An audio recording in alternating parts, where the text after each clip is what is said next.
Caríssimos irmãos e irmãs, no Evangelho de hoje, Jesus, ele diz: o reino de Deus não vem ostensivamente, porque o reino de Deus está entre vós, está no meio de vós, está em vós. Nós iremos encontrar várias traduções possíveis.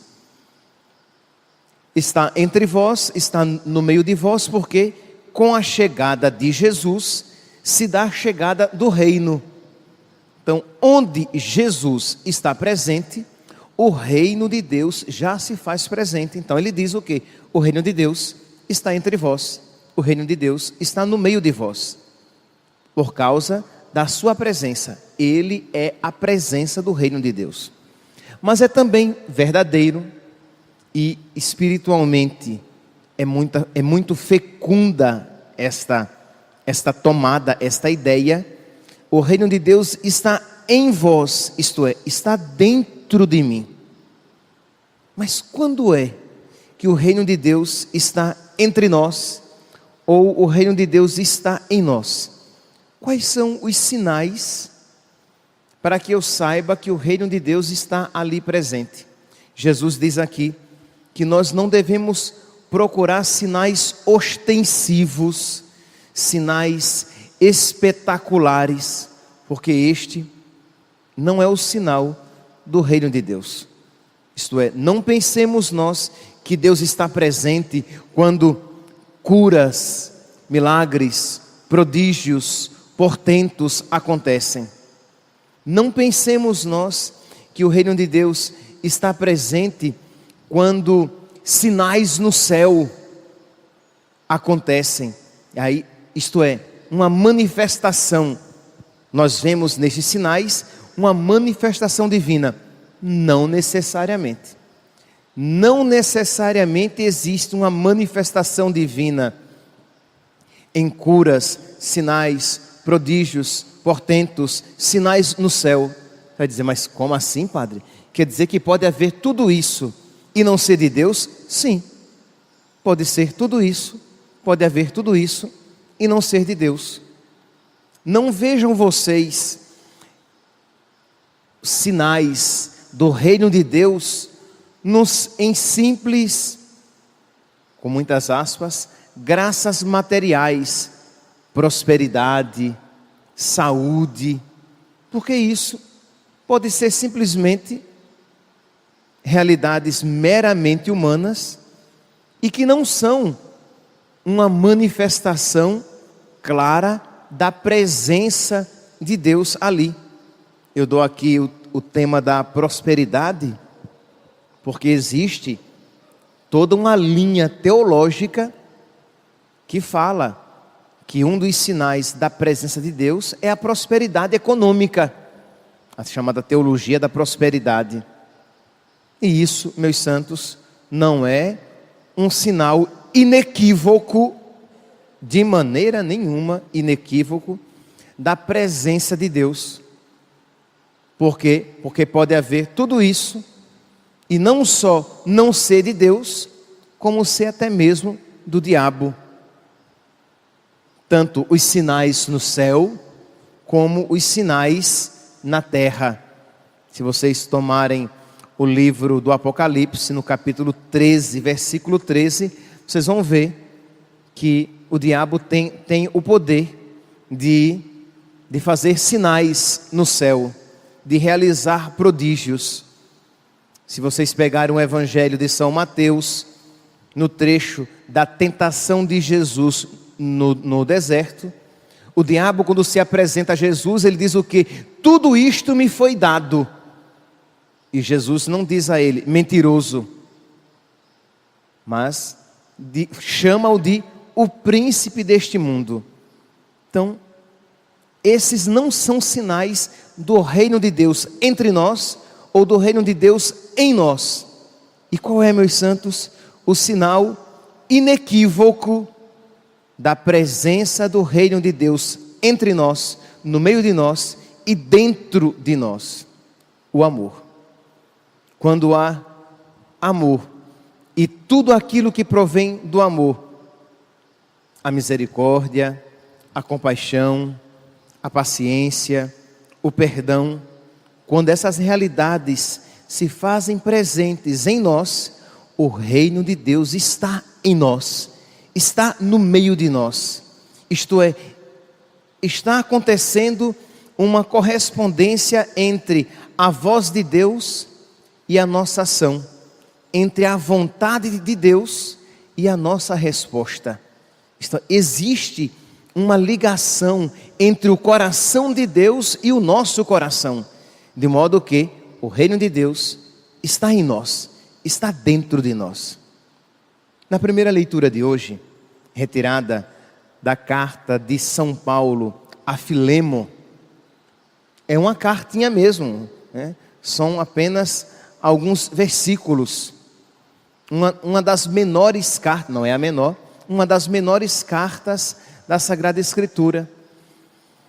Vocês vão ver que São Paulo aqui, ele pede de Onésimo, ele pede de Filemo, esta ação segundo o Espírito de Deus. Que, meus irmãos, vamos lá, vamos simplificar, nós temos 3 tipos, estou simplificando, 3 tipos de possibilidade de ação. Nós podemos agir simplesmente movidos pelos nossos instintos sensíveis. Estou usando sensíveis, porque se eu uso instintos carnais, vocês pensam logo em realidades ligadas ao sexo. Não estou falando nisso, estou falando em uma pessoa que é movida simplesmente pelos seus instintos sensíveis. Ela é movida pela sua vaidade, ela é movida pela sua busca de comodidade, ela é movida pela facilidade que aquilo representa. Quer dizer, tudo que ela faz e escolhe, ela faz e escolhe pensando no meu benefício físico, no meu conforto, no meu lucro, nos meus interesses, no meu egoísmo, na minha vaidade. Esta é uma pessoa carnal, é uma pessoa movida simplesmente pelos seus interesses sensíveis, é uma pessoa animal. É óbvio que uma pessoa dessa não é movida pelo Espírito de Deus. É óbvio que uma pessoa dessa, se as suas ações são sempre movidas pelos seus instintos sensíveis, ela não é uma pessoa movida pelo reino de Deus. Perceberam que eu não estou falando aqui necessariamente de pecado.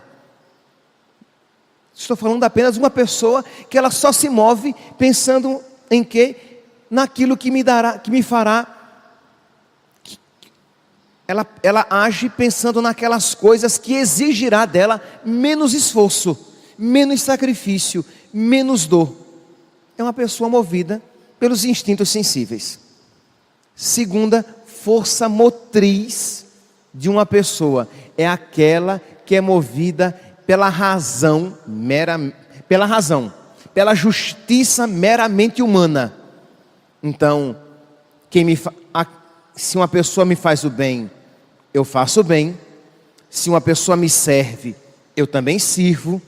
Se uma pessoa sorri para mim, eu sorrio para ela. Se uma pessoa já me perdoou, eu irei perdoá-la. É justo. É o olho por olho, dente por dente. Por quê?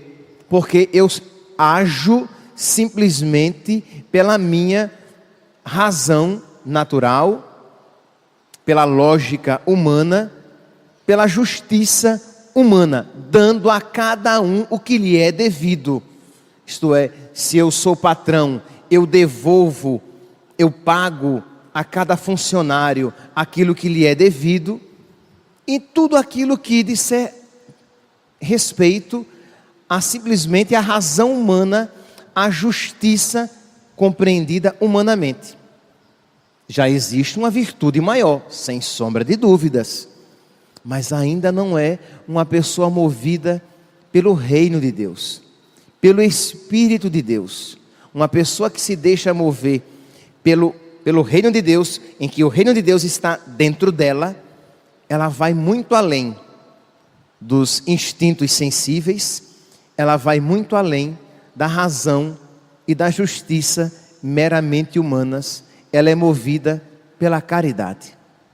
E foi exatamente isso que São Paulo pediu de Filemo a respeito de Onésimo. Onésimo era escravo de Filemo. Vocês vão encontrar Filemo, Filemon.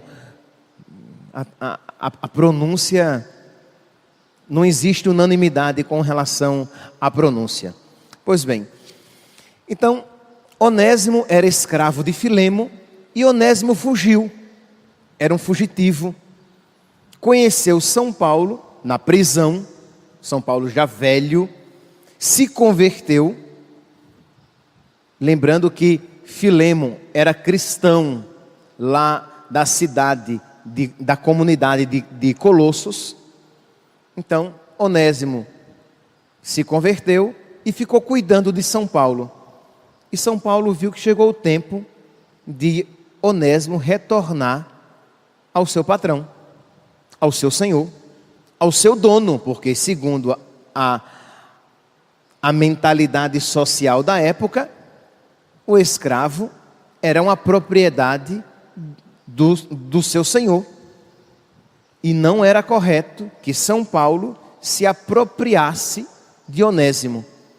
Só que São Paulo pede de Filemo, o que? Versículo 9, diz aqui, versículo 8. Por este motivo, se bem que eu tenha, São Paulo falando aqui para Filemo, se bem que eu tenha plena autoridade em Cristo para prescrever-te uma obrigação, isto é, liberta-o, dá Onésimo a mim para que ele cuide de mim e eu irei libertá-lo. São Paulo tinha autoridade, São Paulo era apóstolo, São Paulo fez Filemo nascer para Cristo. Mas São Paulo não vai aqui exercer a sua autoridade. São Paulo diz: eu prefiro fazer-te apenas um apelo à tua caridade. Recebe-o como um irmão em Cristo. E Filemo poderia agir simplesmente pelos seus instintos sensíveis, isto é um escravo, é um fugitivo, me deu prejuízo, foi um mau exemplo para os outros, eu vou chicoteá-lo, eu vou dar-lhe uma punição severa. Estava nos seus direitos e ele poderia colocar para fora toda a sua raiva. Filemo isso não fez. Filemo poderia dizer: olhe, então tá bom, ele é meu escravo, ele fugiu, ele retornará a ser um escravo como qualquer um outro. Seria a lógica meramente humana, era justo. Segundo as leis morais, as leis sociais da época, isso era justo. Se era moral, é outra história. Mas era justo, aquele escravo era dele. Mas São Paulo pede de Filemo que ele o acolha como irmão. Isto é, que Filemo dê um passo além, que não haja segundo os seus instintos, que não haja segundo simplesmente a justiça humana e a lógica humana, mas que haja segundo a caridade. Prefiro fazer apenas um apelo à tua caridade. Meus irmãos, diante deste evangelho, desta liturgia da palavra, nós também somos chamados a olhar para dentro do nosso coração e nos perguntar: o reino de Deus está em mim? Nós temos tudo para que digamos: sim, o reino de Deus está em mim. Nós somos batizados. Uma grande parte aqui é crismada. Uma grande parte aqui recebe a Eucaristia. Ora, se você é batizado, o reino de Deus já está em você. Se você é crismado e recebe a Eucaristia, esta presença do reino de Deus, ela é cada dia mais alimentada e aumentada. Mas a pergunta é: quem rege as suas ações, as suas escolhas, as suas decisões? São os seus instintos naturais? São os seus instintos sensíveis? Isto é, você na verdade, você é um animal simplesmente agindo segundo aquilo que lhe dá mais conforto, mais comodidade, mais prazer? Você é um homem simplesmente natural, em que você age pela razão, mas em que o Espírito de Cristo não está presente de verdade no seu coração. Não é difícil não, meus santos. Olhe no seu relacionamento com seus irmãos, na família. Não tem coisa melhor de analisar isso do que na família. Que na família é que quando as nossas debilidades e fragilidades vêm à tona. Então, com seu pai, com a sua mãe, com seus irmãos, com seus companheiros de trabalho, com seus vizinhos. Isto é, como é que você age e reage? Quando você é contrariado, quando você é contrariada, o que é que vem à tona? É o que? É o homem sensível? É o que? No máximo, o homem racional. Me tratou mal, eu trato mal também. Não tem, nunca me ajudou, agora pede minha ajuda, eu não vou ajudar. Tá bom, é lógico. É até justo, no sentido humano da palavra. Mas é divino. É digno de um cristão, no qual Cristo habita como num templo. É digno de um cristão guardar mágoa daquela pessoa, porque não, mas ela não merece ser perdoada. É verdade, meu santo. Ela não vale nada. Ele não vale, como se diz, o que o gato enterra. É verdade. Mas essa é a força de ação do cristão. É isso que Cristo espera de nós. Humanamente falando, no nível da justiça, aquela pessoa não vale nada, vire a cara para ela e siga em frente. Não esteja nem aí para ela. Tá bom, isso não lhe faça mal, mas também não queira, não lhe dirija nem sequer uma oração. Ok, não há, no âmbito da justiça, você pode ser até uma pessoa virtuosa, humanamente falando, nas virtudes humanas. Mas isso é divino. Isso, Jesus pode olhar para você e dizer: o reino está dentro de você. Isto é, o meu espírito habita e age por meio de você. Ou as suas ações são puramente humanas, simplesmente lógicas, mas nada divinas. Que hoje, meus santos, nesta Santa Missa, para aqueles que vão comungar de uma maneira especial, mas para todos nós, que peçamos a Deus a graça de nós nos deixarmos mover pelo seu Espírito. A graça de a sua presença, de a presença de Deus em nós ser eficaz, ser atuante. Que não tenhamos apenas Jesus dentro de nós, amarrado, sem Ele poder agir por meio de nós. Jesus, desde o nosso batismo, habita dentro de nós. E habita dentro de nós para amar por meio de nós. Para continuar o seu mistério de amor por meio de nós. No serviço, no sacrifício e no perdão. Peçamos esta graça e a peçamos por intercessão da Virgem Santíssima. Louvado seja nosso Senhor Jesus Cristo.